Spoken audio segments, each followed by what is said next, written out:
and welcome. I can see people beginning to join, so I'm going to go ahead and pull up a welcome. Those of you who don't know me, I'm Sarah Breifogel. I'm CGS's Manager of Web and Electronic Communications, and as people join, I'm just going to run us through a few requests and pieces of information about the tech that we're going to be using today. So first, the chat is available to all attendees. You're welcome to use it. Please use it. We encourage conversation. However, please do submit any questions that you have through the Q&A feature, and you can find that in your Zoom toolbar. If you submit it through the chat, we may not see it. We'll do our best, but we may not see it. So please do submit questions through that Q&A feature. And we will be only answering audience questions during the designated Q&A period. Also, we often get questions, we get the slides, we'll get this recording. Yes, and yes, we will email them to registrants, and they will also be posted to the CGS website after the live event. And with that, without further ado, I'm going to pass it over to our Assistant Vice President for Membership and Alliances, Adrienne Vincent. Thanks, Sarah. Good afternoon, and to our members on the West Coast, good morning. Welcome, everyone.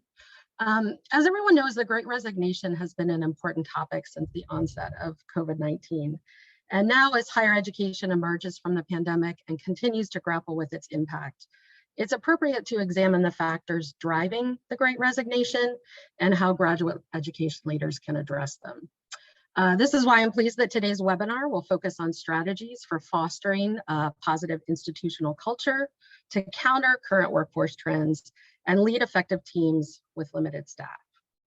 I'd like to thank Liaison International for their programmatic and financial support of the webinar and for their participation in the CGS Sustaining Membership Network, which allows companies to demonstrate their commitment to advancing graduate education. At this time, I'm pleased to introduce Stephen Taylor, who will serve as webinar moderator today and will introduce the other panelists. Stephen is Research Director for CAS at Liaison. He has served in leadership roles for business schools at Harvard University and Arizona State University, where he has focused on enrollment management, process and system efficiencies, and organizational culture. Without further ado, Stephen, the floor is yours. All right, excellent. Thanks so much, Adrienne and Sarah. Appreciate it. Well, welcome everyone. Thanks so much for joining us today for this conversation about what is effectively a wave of talent management challenges that we're calling the Great Resignation. As Adrienne said, my name is Steve Taylor, and I'm coming to you from the great city of Arcata, California, which is also the home of Humboldt State University, for those of you who know the Cal State system. And today I have the true honor of serving as the moderator to these outstanding panelists. In fact, let's go ahead and get right to it. We're going to have the panelists introduce themselves so we can kick off the conversation. So I'll ask someone to advance the slide for us, and I'll say, Monica Powell, would you be the first person to introduce yourself here and give us a little bit of a start? Thank you so much, Steve. It's a delight to be with everyone today. My name is Dr. Monica Powell. I'm the Senior Associate Dean and Graduate Dean here at the Jindal School of Management at the University of Texas at Dallas. I have about 35 years of graduate management education from 1986 forward, with half of my career being at private institutions and the other half at public. I bring a unique perspective, having dabbled in every aspect of management or business education over those 36 years, and certainly can speak to the topic we have at hand today, which is the Great Resignation. Thank you so much for including me. Excellent, Monica. Thanks so much. Really appreciate it. And 36 years doesn't sound possible. Honestly, that sounds like that's not real. David, help us out here. Would you be the next person to bravely introduce yourself for us? Sure, very happy to. Good afternoon, everyone, and good morning to those in my native California communities. I'm David Dalekey. I am faculty in this IU School of Medicine, but I also serve in administrative roles as Vice Provost for Graduate Education and Health Sciences, and more recently interim dean of the University Graduate School. I've been at IU a little bit shorter than Monica's been involved in management. I've been here for 34 years, and I've spent about half of that time, roughly half of that time, working primarily in the graduate school in those administrative positions. Excellent. Thank you, David, so much.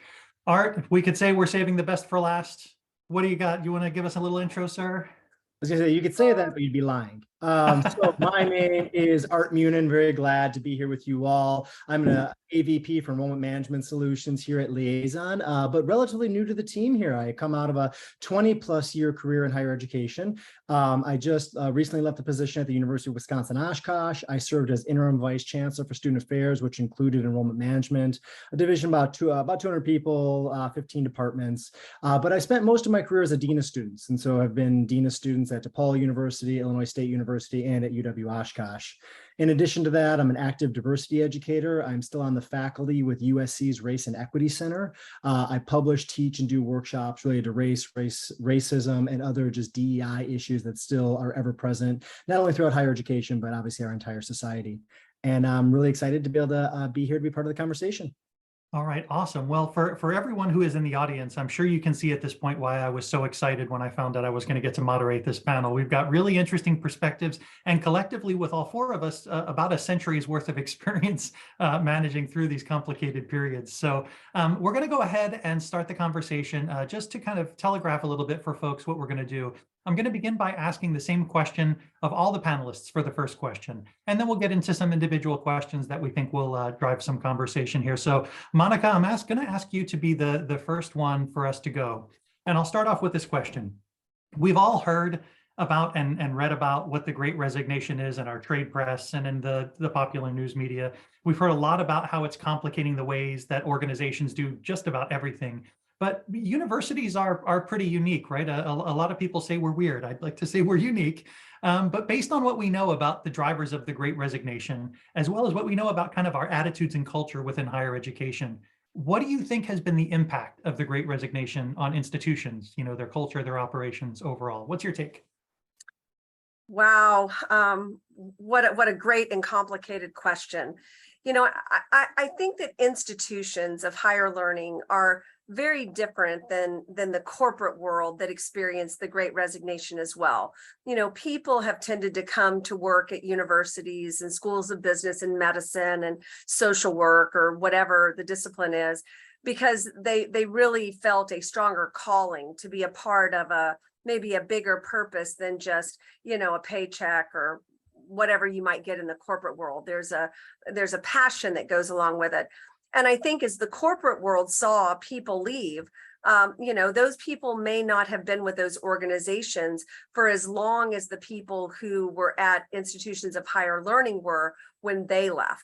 And so I would argue that the impact to institutions, business schools, schools of medicines, arts and sciences, it doesn't matter, is the loss of that institutional knowledge, that calling, where the individual left for a variety of different reasons and moved on, but so too went all of that great knowledge and that great history of how we work and what we do and how we evolve to where we are. And so I think that the impact of the Great Resignation for us, I don't know, it hits us more in the heart and right in the stomach, because that is very difficult to replace. You can hire another software developer and you're just looking for somebody that has a really great skill set, another banker, another, doctor, but you can't hire somebody that understands the institution from the inside out. So I would say that the pains that, that the universities have experienced with the loss of real talent is just certainly more heartfelt, Steve. And I think that is difficult. And I think it will take a long time for us to recover from that because of that. And I also think that that's going to mean a lot of stealing of talented people from other institutions that are going to bring that kind of knowledge to the table, because it's hard to come into academia when you don't understand academia. So that's kind of my perspective. Yeah, it's really interesting. David, we'll go to you next. I really like this notion of, well, I don't like is a tough phrase, but this idea that there's an emotional kind of response from our institutional culture of like, oh my God, we're losing part of our institutional culture. What's your view on this question? How has this affected us overall as institutions? I think Monica put it really well for, I think for overall for higher ed institutions. I think to speak about the graduate education world, all of us work in the service of excellence in graduate education and building diversity in our graduate student population and preparing our students for their future careers through professional and career development. All of that is focused around serving students and also serving the faculty who are the ones who are driving graduate education. And I think that similar to what Monica was saying, those people come to these jobs with a passion to serve others. And through the pandemic, as we all know, it's really forced us to change the way that we do things in a way that makes the jobs very different than they used to be. We learned through the pandemic pretty quickly that we could accomplish almost all of our responsibilities remotely. That was something I would never have predicted maybe 10 years ago. And as a result of that, both the clients that we serve, that is the students and faculty, and our staff have become very comfortable with that type of interaction. And that's very different from the face-to-face type of interactions that people, I think, gained a lot of emotional energy from, very positive emotional energy, as well as feeling they're really in touch with the people that they're serving.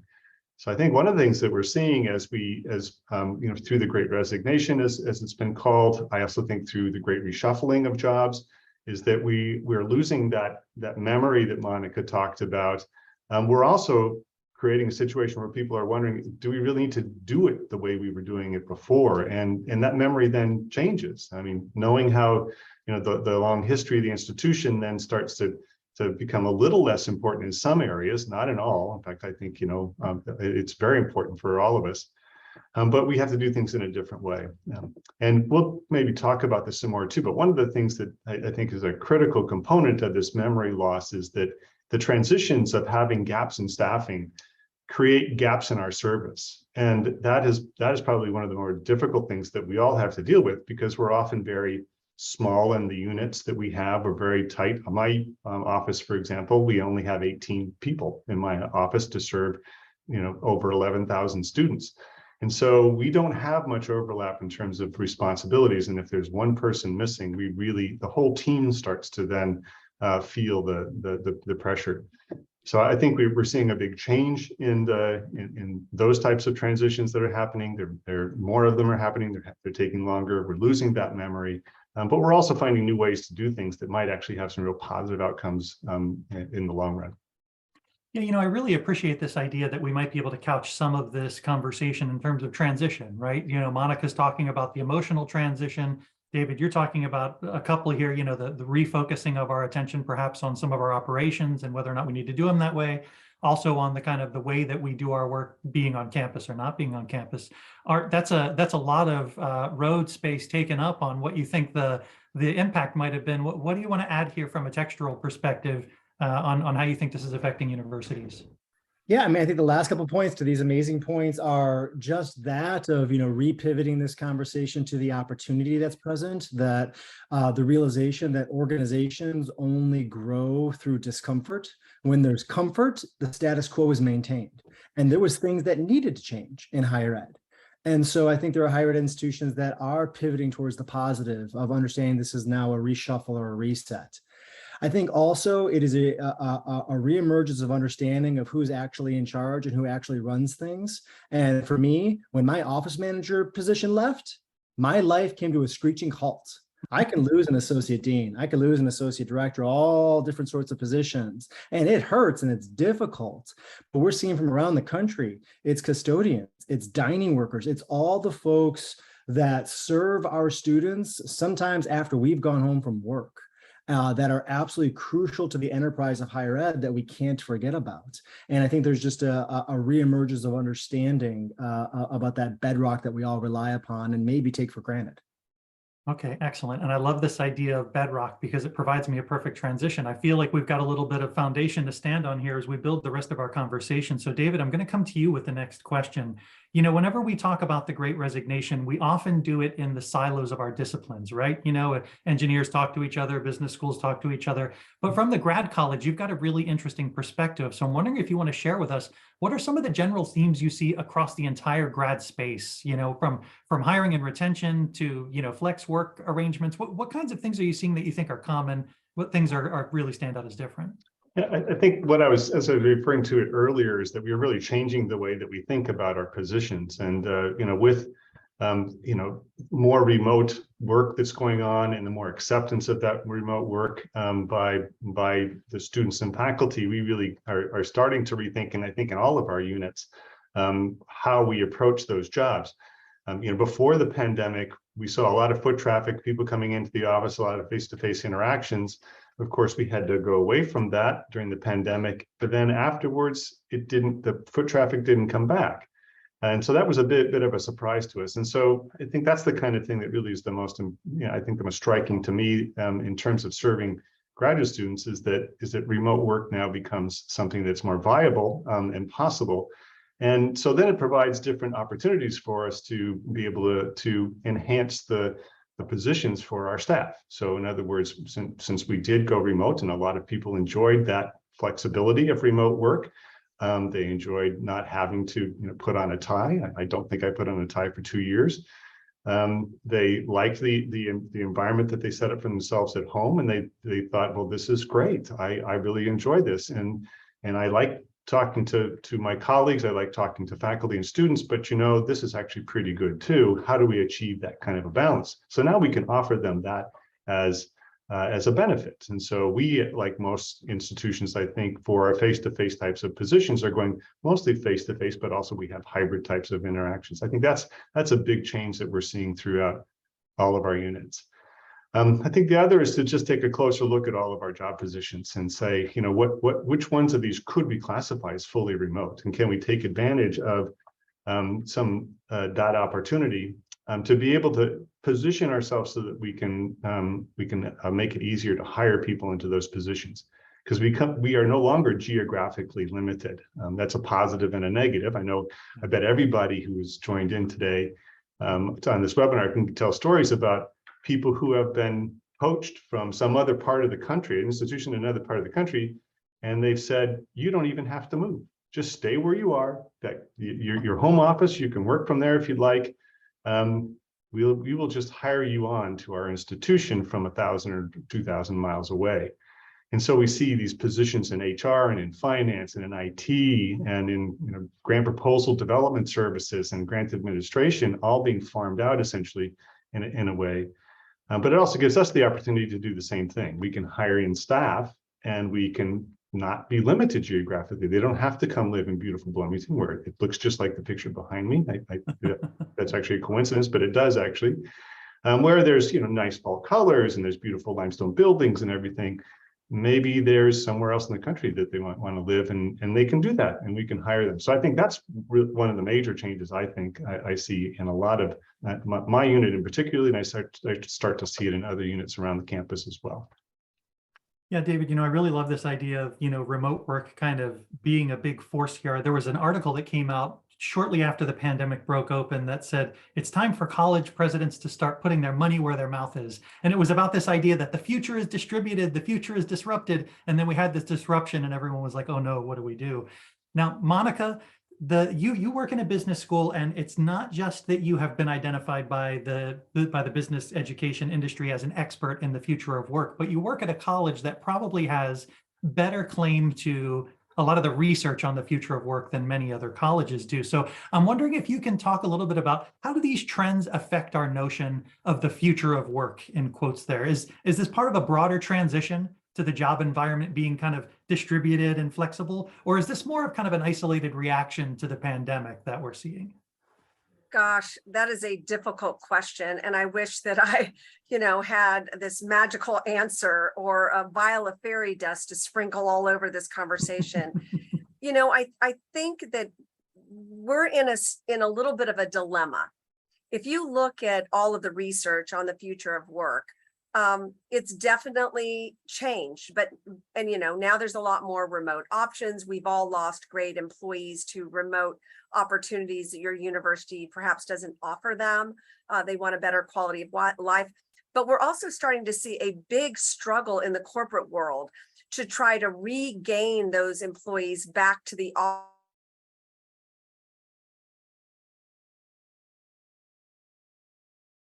Well, looks like Monica froze a minute for just a You know, moment. for it's me. all been about, how do we educate people to go do X job, have a set of skills to go do X job, okay?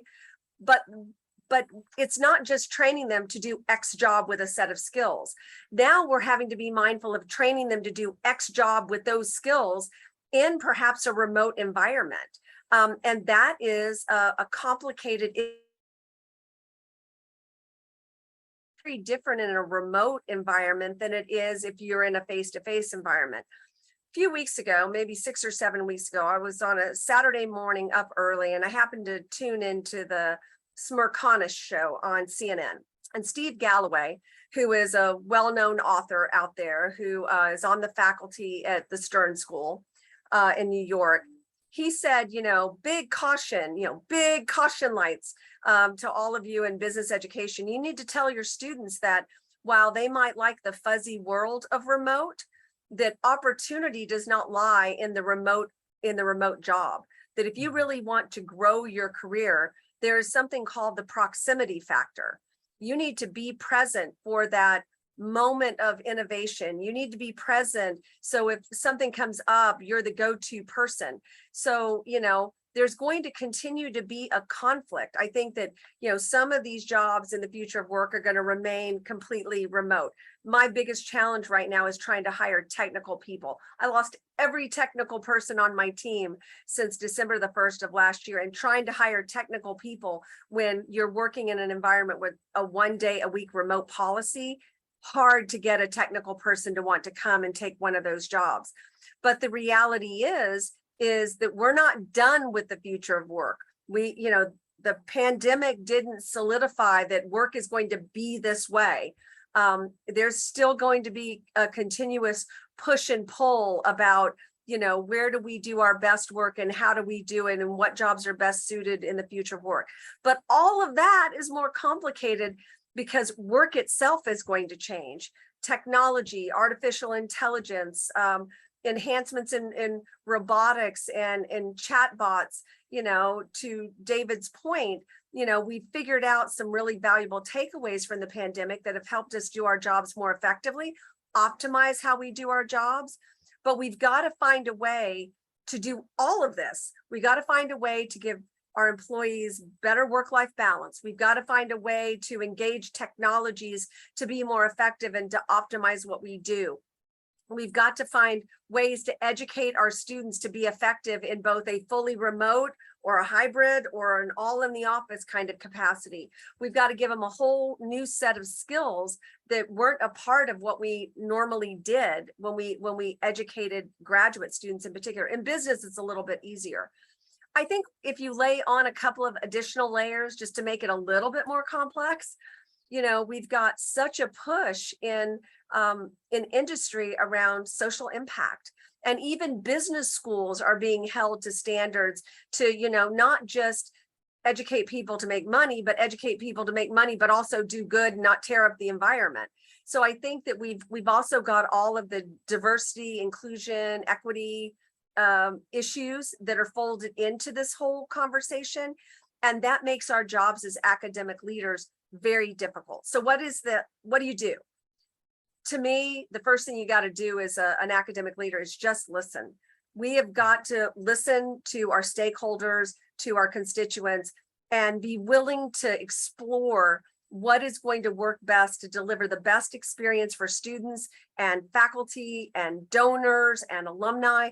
And we've got to be willing to innovate on a dime. And if we didn't learn anything from the pandemic, it was that we learned to innovate on a dime and do it very quickly. And I just think that, the speed of innovation has now sped up even faster, and we've got to respond to that. And that means a greater degree of agility than has ever been expected in the past. And this all sounds hard and awful, but it's exciting and it's energizing, a little scary. But I think that if we recruit in the people that still have that old heart that we lost in the people that went away, and we bring in people that are committed to balance all of these competing issues at the same time, we'll traverse it. But we have to accept it is never going to remain the same for very long. It's going to constantly change going forward. Steady is over. Yeah, interesting, Art. I wonder if the speed of innovation is a phrase that I'm going to have burned into my memory for a while here. You know, Art, both David and Monica are kind of talking about, to my mind, this idea that expectations have shifted pretty dramatically for faculty, staff, and administration overall. And there are some great responses to it, and there are some complicated things we have to prepare for. But, you know, we often do this, I think, when we're having conversations about university administration, is I don't want to forget the student in this. So as someone who served in one of those kind of executive oversight of student experience roles, do you think student expectations have shifted as a result of the pandemic, specifically as it relates to who they expect to see on campus, or who they are seeing on campus? Like, where are students seeing the impacts here? Yeah. So the question is a great one, and it's also complicated. So when you say, what is the student experience? We're literally, I'm going to sum up the experience of, 20 some odd million people here in a little soundbite, right? I mean, there's a variety of experience out there. So when you're talking about students, it's a large, diverse group, even in talking more narrowly about graduate students. We also need to understand that we all have this longer life force in higher ed. They don't. If they started grad school last year, that's their normal. They don't know anything different. And so when we talk about shifting perspectives, they are really sometimes just responding to the reality that's being presented to them.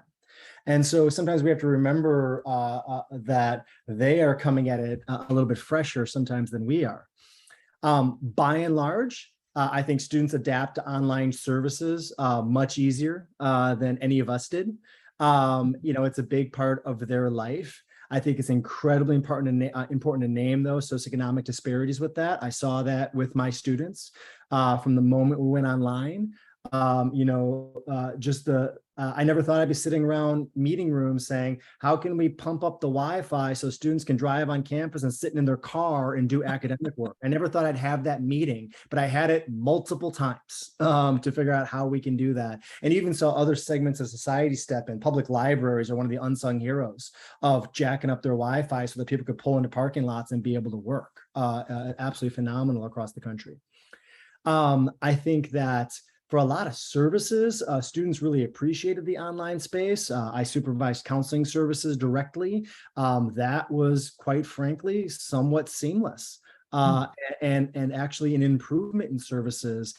We saw lower rates of students missing appointments because, quite frankly, it was just easier to go to an appointment. You didn't need to walk across campus. You just sat at home and turned your phone on and talked. There was a lot more ability to even surprisingly get to intimacy in those conversations because the students felt safer not being physically present. And which I honestly, with someone who has a counseling background, I wouldn't have guessed. Yeah. Some of the other ways that we're seeing impacts, though, is it might be great to do some of these virtual meetings because it's easier. You're just going to wait longer for them. Whether it's counseling, whether it's advising, whether it's going to the career center, everything's taking longer to get into because of staffing issues and whatnot. And then, especially when we talk about mental health, if students want to get resources in the community, very often they're better off just waiting in line on campus because the community's worse, trying to get some of that assistance. It's really been so awful to see just someone that I know struggling with this for someone they care about. Getting access to ADHD meds right now is scarce, and they had to call all around to 6 different pharmacies in order to get access to meds for their students. So the sum total of that for our students is, yeah, they adapt well to the online space, but they are coming on into higher education, either continuing or brand new. They're exhausted because they lived through a pandemic. They're working with faculty and staff who are exhausted because they lived through a pandemic. And we're all, I think, still just struggling with not being the best versions of ourselves. And I don't know what the timeline is to get there, but it definitely does have a summary impact on our experience. Interesting. Thanks so much. Monica, I'm going to come back to you here. We've established this idea that a lot has changed, right? We live in this. I used to get so frustrated with this acronym VUCA, this volatile, uncertain, complex, ambiguous, because we talk about it a lot in business schools, but that's the world we live in now. I'm wondering, again, from your perspective in the business school, do you see signs that this is a trend that is tapering down? I don't want to say ending, but coming to an end? Are we starting to see the ends of the great transition here, right? Are we seeing positions fill? Do you feel like schools are starting to figure this out, or are we still in the middle of it here? Oh, wow. There's a part of me that wants to say that we're nearing the end of this transition, but then that slaps me back to the reality that no, we're not. I mean, we still, even looking at our school, we still have quite a number of positions that are difficult to fill. And the candidates that apply are really not bringing the qualifications that we're looking for. And we're really having to be thoughtful about, well, how do we grow talent if we can't recruit talent? And we've started to look within really our own university and our own graduates for some baseline skills that they have. And do they have the ability to be trained? And do we have the human capital to train them to do, especially some of these technical jobs that are really difficult to fill these days? I mean, not only technical in the sense of, software developers and web specialists and, CRM coordinators that are using, Salesforce, but also the technical side of advising. When you're advising students on degree programs, you can't just put somebody in there and expect them to understand, 27 different degrees and all of the requirements and how does that relate to, the career that the student might get. So I think we're having to get very imaginative. I don't think we're done. I don't think the trend is over. I think we're still in the middle of it. And I think that what will shake out of that is a new way to grow talent. And we've certainly done that here at the Jindal School. When I lost one of those technical people, a CRM Salesforce coordinator, couldn't hire one to save my life. So I had to find a really talented, really smart undergraduate student who had some exposure to a CRM tool, and be able to say, is this person going to have the other qualities that I need in order to, sustain the organization until they can, grow actually the entire skill set. And it's come down to hiring smart people who have a lot of grit and a lot of roll up their sleeves and jump in head first and figure it out. And that's how I've had to solve many of my hiring solutions. So I don't think we're done yet. I think we're going to have to be patient. I think we're going to have to get imaginative. And I also think we're going to have to reorganize in terms of how we supervise all of these new people that are in. I went to a conference a couple of weeks ago, the part-time online MBA conference. It was held at OSU in Oklahoma. And in that conference, I always do a trend study on what's really happening in the part-time MBA and online MBA world. And one of the surprising things that came out of that survey was asking institutions how experienced were the people that were leading the programs. And for the first time in 30 years, the data showed that a third of the people had less than 3 years experience leading programs. And that has never happened in the history of that program. It's always been this old guard of people. But now we're bringing in these young people who are going to bring these fresh perspectives, who are going to bring a different set of values than perhaps we had. And we have to listen to them in terms of how do we engineer teams that are going to meet the needs of our students, especially students, as Art so wonderfully whose patience level is lower, who don't maybe read with great acuity to the degree that they did before the pandemic. We need to have people that are their age to understand those processes. So, strap in, keep your seatbelt fastened, because I don't think we're done yet. And maybe that is okay. Change is always good. It's always painful, but it's generally always good. Yeah, I want to take that hot potato that you just gave me and pass it off to David. That's a complicated thing, right? It's like, are we coming to the end? Maybe in the sense that we're acknowledging there need to be new approaches to retaining and hiring staff. So it's a tough question to ask, David, but from your perspective, are you hearing anything from the colleges that's been successful? Are you hearing like, okay, the social work hired, technical people doing X, that's what everybody else has to do. Like, are there any themes you want to share with us of things you've heard that are successful, or on the other hand, really not successful, perhaps? Really hot potato. I'm not sure that I've seen any themes that are developing other than some of the things that we've already talked about in terms of changing the nature of jobs and, this release of invitations for some positions. But also I think there's other opportunities that we always have taken advantage of, but we're probably going to see more of, and that is shared services and collaborating with units on campus. Is traditional with our graduate school, by the way, is very distributed in terms of our graduate education, and so a lot of the activities go on in individual departments and schools.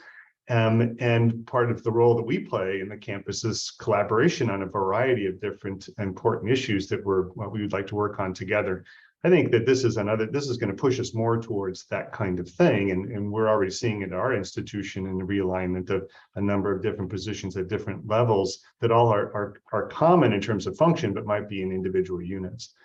And so we'll probably see a lot more of that kind of thing. This is just sort of looking into the crystal. This is what I think we might be seeing going forward. I think another thing is that we'll probably see a shift. And I'm just thinking about this as I'm listening to Monica talk about changes in the sort of the workforce, is that you think about higher education, we are very much residential based, although we have a huge growing online component there. But you look at all of our big campuses like ours, we have over 40,000 students, and they're all here in person. And they all had different expectations about interactions with the university and the campus in a very personal way. Some things I think they agree upon. Oh, I can do that remotely, but a lot of it still requires that we maintain that human interaction. So I think, as I heard Monica talking about trying to recruit new people who had these important skills, those people skills are going to be essential for the people that we're hiring into the positions we're having difficult hiring into. Folks might have gone off to a different type of a position. And I think, so that's number one. The other thing is that, I'm not seeing any trends here, but the speed with which we respond has to get faster every day. Our students interact in a way that, if you just look at the platforms that they use for communicating with one another, it's not longer email, it's not Facebook, it's not even, Instagram. It's going down to very, very quick, rapid modes of information. And we need to be able to do that as well. Of the work that we do, we need to be able to find some way to respond quickly, because that's at the point of need for the students. Maybe that's a trend we might see more of, is that more offices moving towards maybe AI. I can't remember who mentioned AI. I think it's a really, really important thing that's going to probably drive a lot of what we do. We may see more bots out there helping students get, navigate through important questions and get to the answer very fast. So they don't have to, actually go see somebody or send, a text or an email. But I haven't seen any current trends. I just don't think we've rounded the corner. I think we're just still in this phase where there's a lot that's still unsettled, and we're trying to figure out the future is going to be. And people like Monica will tell us, I imagine. Well, I appreciate the answer, and it's interesting. It's not necessarily discouraging, but it is that kind of like, hold on, we're still in the middle of this kind of thing. Now we're running out of time rapidly, so I'm going to close with the last panel question before we get to Q&A, and I'll remind the audience that you can send me questions either directly, I've received a few of those, or you can put them right in the Q&A panel there. So Art, I'm going to pitch this kind of last question to you first, and it's the broadest one, so it's hardest to answer. What are the lessons, or what is one of the big lessons that you think higher ed leaders should have learned from the Great Resignation at this point? Yes. This is an opportunity to look at everything that we do, our processes and our procedures and the things that we've taken for granted. There are simpler ways of doing things. There are ways of leveraging technology and leveraging resources outside of the institution in order to help us in doing our work.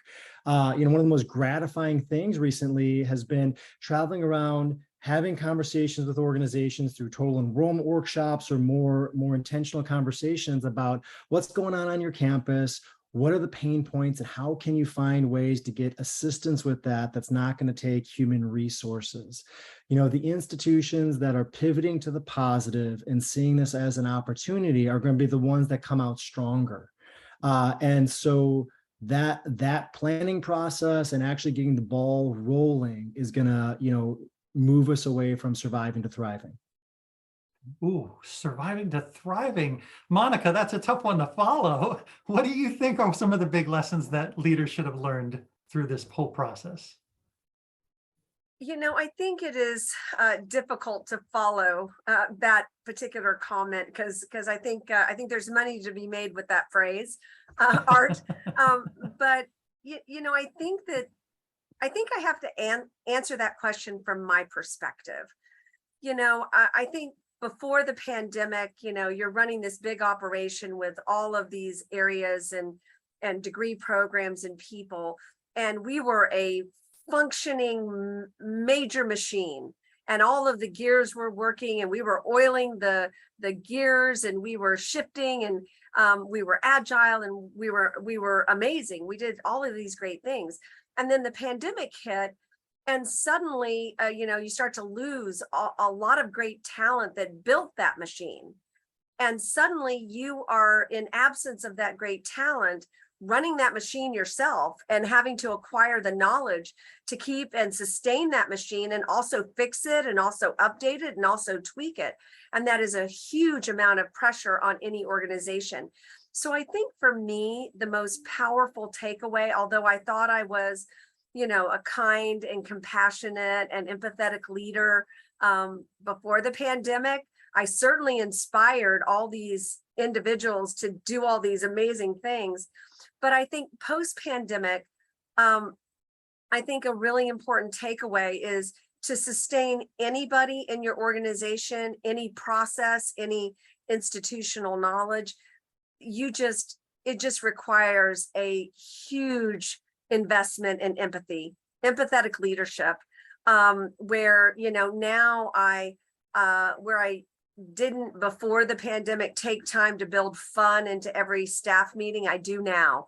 We're getting ready to have a limerick contest. I've never written a limerick in my life, but I think that people want to feel good about being with other humans, and you have to give them reasons to want to be with other humans outside of just being virtually connected, because it isn't the same.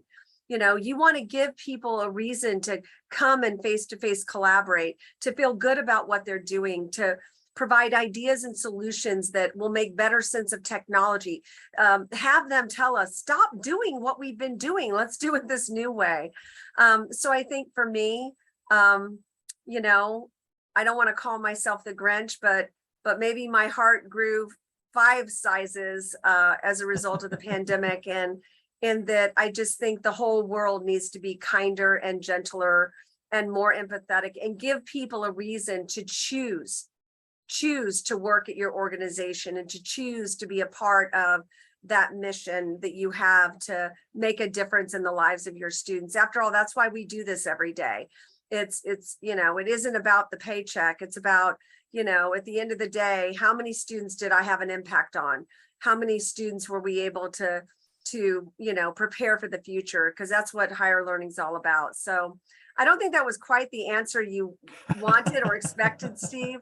But I think it's an important one. I think we have to put the human first in every decision that we make. Yeah, no, I really like it. You know, it starts to paint a picture that, you know, well, no pressure, David, ask to fill in, right? So Art's got this idea that, you know, part of the Great Resignation shows us that we need to think about our operations differently. Monica, I think what you're talking about is we need to think about our leadership role a little differently. David, what's your take on this, knowing that they've already taken those 2 positions? Is there some other big lesson that you think we should learn through this? Those are great 2 lessons. I'm not even sure I should try to add a 3rd one, because those were fantastic. I actually wrote a note about the human element here to talk about, and we just heard a really articulate and a very, very wonderful description of what that means. I think that's fantastic. That's exactly what we need to do. I am 100% in agreement about the empathy and kindness that we need to extend. I think if I were to just add anything, one is that along with that understanding of the new staff that we will have is what are their future goals and how do we help them achieve those goals. And I think in the understanding that we're no longer going to have long-term employees. So the Great Resignation, as we started at the beginning, talking about, really one of the big losses was institutional knowledge from those people that have been around a long time, like all of us here have. But that's probably not going to be, they're not going to be in the same position for 30 years anymore. I think we're going to see a lot more turnover in positions as people climb through their careers. We need to be attuned to that and also provide our staff with the opportunities to move up to the next level. And it's okay for that to happen. So having staff churn in your office is a good thing. That turnover is a good thing, because what that means is that staff person is getting more education, taking classes while they work for you, or getting degrees while they work for you. We've had, I think, 3 different master's degrees in the past 10 years that have been earned by staff in my office. I mean, I think, and we encourage that. That's the kind of professional development that we want to offer them, and then they will go away, but that's what happens. But that's where we are now. I think we're going to see a lot more rapid turnover, and providing that opportunity for our staff, I think, is going to be essential. Okay, well, I really love this idea. So we've got, operations, we've got leadership, and we've got, I think, this idea that there is a shift in perspective that can happen here to kind of help us see these as opportunities. Now, that's the end of our planned questions. And I have to tell you guys, it's been a great discussion. We have so many questions. There's no way we're going to get to all of them. You guys have really stirred up some interesting conversations. So we did get one question that was kind of around your response about kind of focusing on the human, Monica, and it was asking if there is a book or literature that you would point to. I would say that if somebody wants to do some really kind of like nerdy research reading, there is an academic at Arizona State named Blake Ashforth, who has done a lot of research on the relationship between individual identity and institutional affinity, which would kind of demonstrate that, like, the better you can build that affinity, the more you kind of have hooks into someone long term. But Monica, is there a book or an article or a resource you would point someone to on that kind of human side of managing? I think that book has yet to be written. I mean, there's a lot of research that's written around servant leadership. I mean, that concept has been around for, ages. But I think that the pandemic tested that servant leadership in a completely different way. So I don't think that book has yet been written. But thank you for that idea. I will get working on that. I think that the reality is that the appreciation that I have seen from my own team, which, operationally is a lot of people in a very large school. We have 10,500 students here in the Jindal School, half are undergrad, half are grad. So we're a big operation. And as a senior associate dean, I can only speak to what I've seen happen when I have, slowed myself down and really seen the difference in the response from staff when I take that moment to go back to a book that I think I read in 1989 called The 1 Minute Manager, or maybe it was a 2 Minute Manager. Yeah. It was a book about, if you stop and just have small talk with each of your employees every day, then that recognition of them being a human first and an employee second goes a long way. Well, I just went back to that, and I really wanted my team to find, personal value, their own, not professional value, but personal value in being here. And I can tell you, when I changed my leadership style and was recognizing of that, I think people felt appreciated at a greater level and would comment on that and would be grateful for that. So I'll get busy working on that book. I'll outline them when I have a few extra hours in the day to do that. But I think there's a lot to be said about, there are a lot of awful things that happened in the pandemic, but the change to the human on a positive side can be profound going forward. And I'm excited about what that means for how we grow talent and rebuild institutional knowledge in the people that we hire.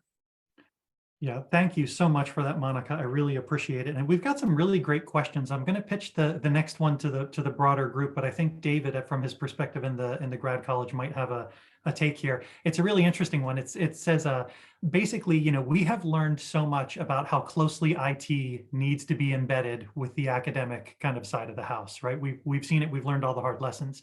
So what do you think about the evolution of the IT model employed by most institutions, which at most places looks like kind of a centralized monolith that can be approached and asked for help? Do you think that we're headed the right way here, David? Do you think this works the way it's set up now? Yeah, that's a really tough question, because I think we have some similarities in the way in which we all approach that, but I think there are going to be some significant differences from institution to institution. And I think that really it's what works for you is the best way to do it. And it may be that, it has to do with the size of the institution or the mission, might be a particular academic sector than another one. But I do think that regardless of who you are, that the information technology is critical, not only for just our daily operations, as we found out, and for delivering instruction to our students, for doing research, but also in understanding how our students are using that information so that we can better provide those services to them. So using our IT infrastructure to actually as a data source for giving us feedback and information on how how the students engage with our IT platforms and how they use them for their daily activities, I think is going to be very critical. Okay, awesome. Thanks, David. Art, I think I'm going to pitch what is the last question to you. And it comes from our friend Jill. It's a beautifully worded question. And given your experience with onboarding students, I'll tip my hand and say, I think it's about onboarding. But the question says, what strategies can we use to make the hidden curriculum of navigating higher ed systems as a staff member more transparent and able to be understood by new staff members as turnover continues, right? How do we make these institutions understandable to somebody from outside? It's a great question. And one thing I was reflecting on, even from Monica's answer before, that there are so many things that we're looking to do differently, and we should, but that doesn't mean that we should forget the lessons that we've learned all along the way, right? And some of these personal dynamics are ever present. Mentorship programs for new staff has been an ever-present need and needs to be something that is intentionally done and also not be one and done. Very often you get set up with one mentor, no one ever checks in, and then hopefully the chemistry works and you all just kind of work it out, and it's a useful relationship. You should be rotated around. You should be having your manager be intentional with you to talk about connecting you throughout the entire organization. Having professional development plans embedded within evaluation conversations, so there is constant growth and development, because there absolutely is a hidden curriculum. There's a game in any organization that you join. And if somebody doesn't teach you the rules, I mean, I think we've all had that experience of when you stepped in the hole that you didn't even know was there. And it's really just to the detriment of the entire organization that sometimes we still carry on with a sink or swim mentality. It has to be something that we're intentional about. And I believe very firmly in the power of community and relationships. That is what has always been beneficial to me. We know it works, and there has to be some intentionality with it. Okay. Well, Art, David, Monica, as happens with these conversations always when they're good and have these great speakers, we're completely and totally out of time. So we still have questions about things like, is work flexibility enough, and what things must be done differently in trying to recruit for open positions that we won't get to. Since we're officially out of time, I thank you guys for your participation. I look forward to continuing these conversations offline. And to our friends at CGS, Sarah specifically, I'll hand it back over to you with a hearty thank you for giving me the opportunity to be part of this panel. Well, thank you, Stephen. That was phenomenal. I really enjoyed that conversation. And thank you to all of our panelists from all of us on behalf of CGS. Oh, there's a thank you slide. This has been a webinar sponsored by Liaison, called Beyond the Great Resignation. If you enjoyed this, if you wanted to learn more, dive more deeply, there will be a survey sent out after the webinar to all attendees. There will also be a recording of this sent out to you, and it will be made available on the CGS website. We'd love to continue the conversation. We'd love to keep engaging with you on things like this and other things. We will be holding our annual meeting this year in San Francisco, California. So if you have not already registered, we would love to see you there.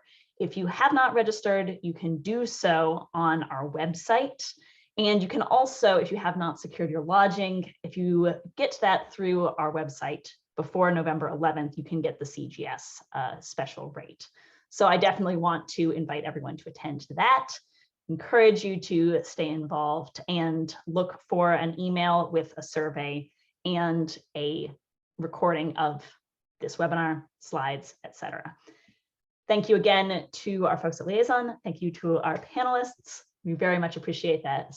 And at this point, I am going to go ahead and end the webinar and thank everybody for attending.